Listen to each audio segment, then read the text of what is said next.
le prophète, alayhi salam, le petit temps qu'il a avec sa mère, parce qu'il a été séparé d'elle, il y avait une tradition chez les Arabes qui était celle de l'allaitement.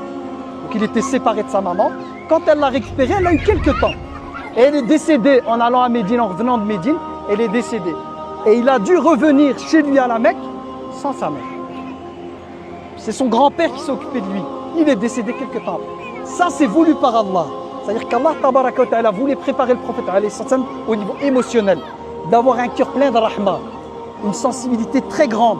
Parce que la mission qu'il a, elle demande ça. Elle demande quelqu'un de fort, psychologiquement capable de porter un poids qui est le poids de la Oumma. Si on est musulman aujourd'hui, c'est par la grâce d'Allah, mais c'est passé par le prophète alayhi salam qui a subi. C'est Allah qui l'a choisi pour qui il était. Mais il était surtout doté d'énormes qualités. Et d'une rahma, et d'une patience, et d'une gentillesse incroyable. Mais celle-ci, elle a été façonnée, elle a été voulue par Allah, par justement ces épreuves difficiles à vivre, de ne pas avoir ses parents, de savoir c'est quoi être un orphelin.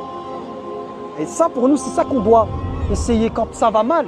Des fois dans la vie, quand les gens sont éprouvés, c'est bien de revenir dans ces histoires et de voir ces gens aimés par Allah pour trouver de la force. Se dire, moi, alhamdoulilah, c'est difficile, c'est normal, on est des êtres humains, j'ai ma peine.